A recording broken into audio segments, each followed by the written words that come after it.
नमस्कार. मी डॉक्टर सुधीर अनंत काटे.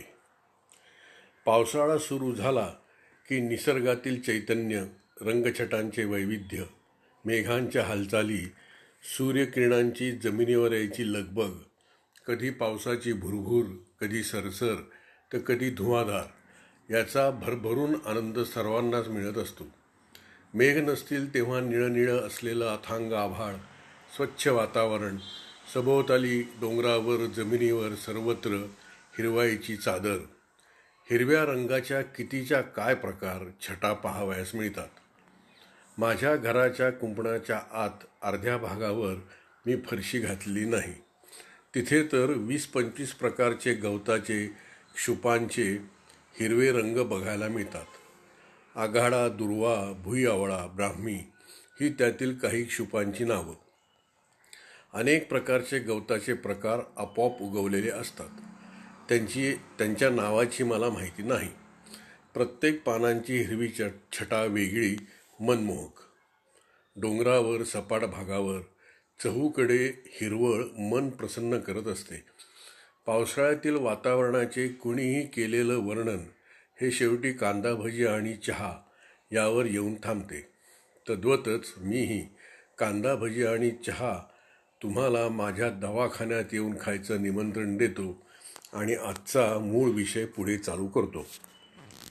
पाऊस पडून गेला की काही दिवसांनी झाडांची, क्षुपांची पडलेली पानं असतात ना, त्यातील काहींची जाळी तयार झालेली असते. निःसंशय सगळ्यांनी ती पानांची झालेली जाळी नक्कीच पाहिली असणार.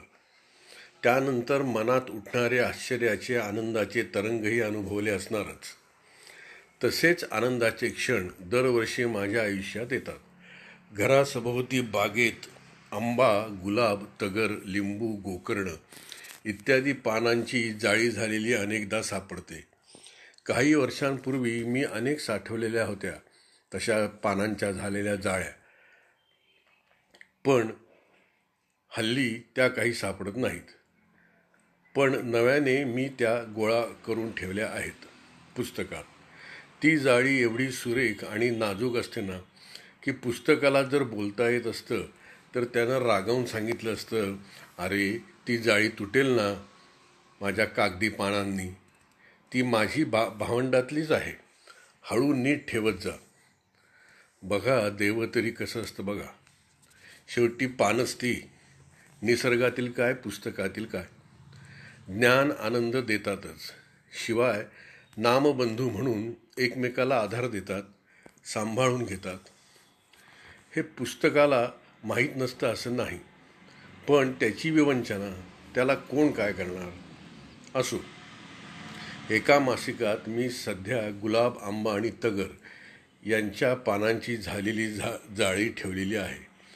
लहानपणी सगळ्यांनी मोराचं पीस आणि ही पानांची जाळी पुस्तकात हमखास ठेवलेली असणार. तो आनंद अतुलनीय. तुम्हालाही आठवलं असेलच की कुठल्या पुस्तकात कुठल्या पानावर मोराचं पीस ठेवलेलं होतं ते. ही पानांची जाळी ठेवलेली असायची. ते पुस्तक काढताना, उघडताना खूप काळजी घेतली जायची. आताही जेव्हा जाळी ठेवलेलं मासिक उघडतो तेव्हाही काळजीपूर्वकच उघडतोय, पण पान नंबर वगैरे काही लक्षात ठेवत नाही, कारण त्याची गरज पडत नाही. रंगवलेली पानांची जाळीही अनेकांनी पाहिलेली असेल. फार पूर्वी अशा पानांच्या जाळ्यांचं प्रदर्शन पाहण्यात आलं होतं असं आठवतंय. आजकाल गुगलवर दिसत असतीलच, पण त्यांना स्पर्श करण्याची, नाजूकपणे धरायची कसरत काही आवरत असते. चारोळी. चिंच, गुलमोहर, शेवगा, सुबाभूळ. चिंच, गुलमोहर, शेवगा, सुबाभूळ छोट्या पानांची वारुळात सहल.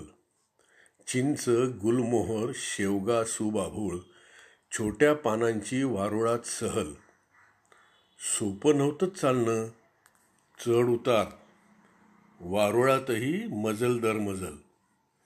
सोपं नव्हतं चालणं.